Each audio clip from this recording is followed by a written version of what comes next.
Thank you, everybody, for coming to the Aaron Torres Podcast YouTube page. If you could do me a quick favor, see that little subscribe button at the bottom of your screen? Go ahead, click that subscribe button.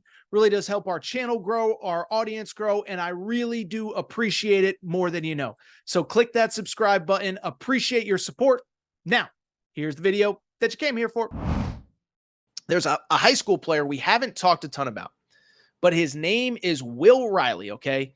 He is a 6'8" forward from Canada, and he is a 5-star player in the class of 2025.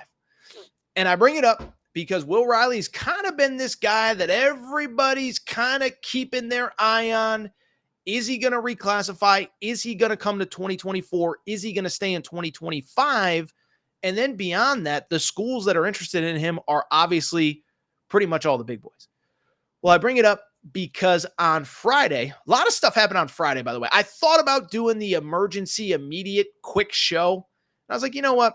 We got all September, October, November, December. I ain't busting my hump in June for whatever. But I bring it up because Will Riley, 5-star, announces that he is down to 5 options and that he will be making his decision this coming Sunday, June 23rd. Those options, he has 4 colleges: Alabama, Kentucky, Illinois, and also Arizona, and also the NBL, which is the Australian League. Of course, if you're an old school listener, you remember when the entire continent of Australia turned its back on me and got mad because I kind of bashed that league. But to their credit, they've kind of plucked a marquee American player or two over the last couple years. Not only RJ Hampton, not only LaMelo Ball, but also recently Trenton Flowers, AJ Johnson, who are both going to be in the NBA draft this year. So Will Riley announces his final 5. He will make his announcement on Sunday. Let me say this. I think we know where he's going. I think we know what decision he is ultimately making as far as 2024, 2025. And that is where this gets interesting, right? Because ultimately, the big question to me, it's not what school, which sounds weird. What school? It's, are you going to 2024? Are you staying in 2025? Because if you stay in 2025, I don't really care where you're committing. Because at the end of the day, it means that there's a year between when you have to between now and when you have to enroll in school. But I think the timing of it, we're late in the summer, rosters are kind of set.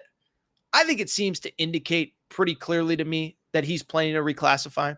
First off, I was thinking about this. I can't remember very many situations, and maybe somebody could name them to me, players who this late in the process, there's buzz that they're going to reclassify and then they don't.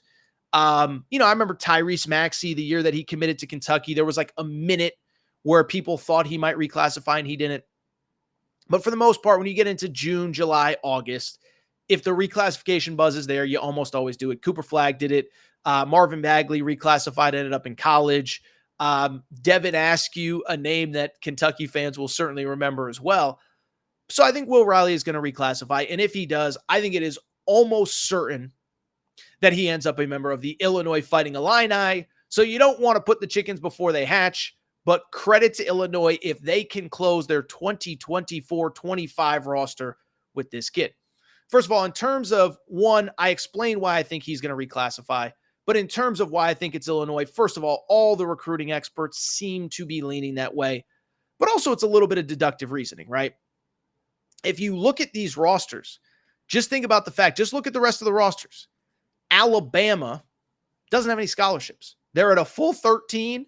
And as I said, Alabama is Noah's Ark of college basketball. They got 2 of everything. And as good as Will Riley is, they're pretty set on the wing. Jaron Stevenson is back.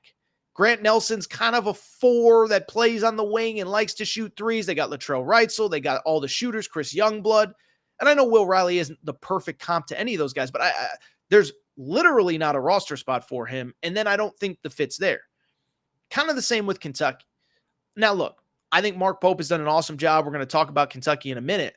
But when I look at Kentucky, it feels like they got all their scoring on the wing pretty much set. Jackson Robinson was a late addition, but a really good one. On top of that, Andrew Carr, he's a 4 more than a 3. I get it, but he's obviously going to play big minutes. And then Colby Brea, I think, is one of the more underrated players in the portal this offseason, guy that shot 49% from three. And I just don't know where the spot is for Will Riley. And if you're reclassifying, ultimately you're trying to go to a place where you can play right away and play big minutes to put yourself in position to get drafted a year from now. Arizona's kind of the same. Now, I think Arizona has made a push. I don't know that even Arizona feels like they're in great position, and understandably so. They have another five-star, Carter Bryant, McDonald's All-American, who's coming in at that spot. And they added Trey Townsend, the transfer from Oakland, who played against, who was the, the Horizon? Was it the Horizon? He was the league player of the year. So Arizona is set there. And so you look at Illinois. This just seems like a natural landing spot. Now, in terms of if Illinois gets them, a couple things stand out. One, first of all, I think they're getting a really good player. Now, look, it's tough for a high school player at this moment in time to come into college basketball and have immediate success. I don't think this kid's going to be like an All-American type player. He is really talented, though. 6'8", can kind of do just about everything, can handle the ball, can shoot the three, can finish at the rim, can finish through contact. Now, look, he's going to be stepping in, if it is Illinois, to a tough situation because Brad Underwood is a tough coach to play for, but it doesn't really change the fact that he is going to be effective from day one because all the tools are there. Beyond that, I think this is important as well. I think he is a fascinating piece for what should be a good Illinois team. Now, we talked football a minute ago and the impact on the realignment in college football. Big Ten is going to be much tougher next year with the addition of UCLA, which I think is going to be good, USC, which I think is going to be good as well, first year under Eric Musselman. But at the same time, you look at the Big Ten, I don't think there are those great teams next year. Purdue obviously loses the National Player of the Year. Indiana brings in a ton, but it's kind of prove it time for Mike Woodson, right? You had 2 years of Trace Jackson Davis. He was really good. He kind of carried you. He leaves. Now, all of a sudden, you miss the NCAA tournament altogether. So while I like Indiana, we'll be talking about them at some point in our offseason analysis recap posts. At the same time, like Mike Woodson's kind of improvement mode. We know you got Cannon Carlisle. We know you got Miles Rice. We know you got Umar Bala. We know you got Luke Goody, ironically, from Illinois. Now it's time to go do something with. And so when I look at Illinois, I think Will Riley, if he does ultimately commit, and I'm being careful because I don't know that it's 100% done, I think he adds a very nice dimension to them. I like the pieces that Brad Underwood has added this offseason, like Kylan Boswell, the transfer from Arizona. He's a point guard.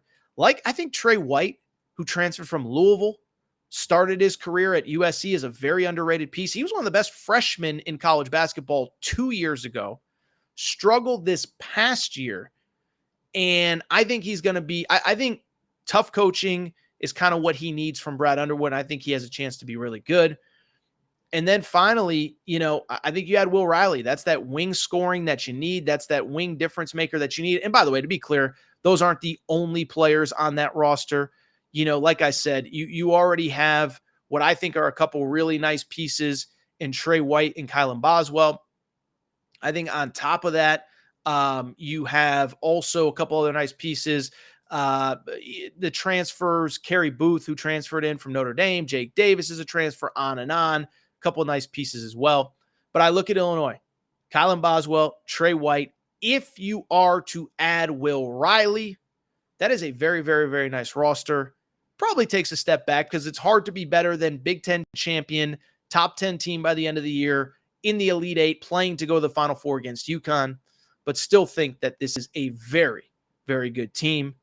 Now we wait because Sunday Will Riley officially will announce, and Sunday we will find out, is it Ohio State? Is it or is it Ohio, or is it Illinois? Excuse me. I still got football on my brain. Is it Illinois? Is it Arizona? Is it Alabama, Kentucky, Australia, or something else?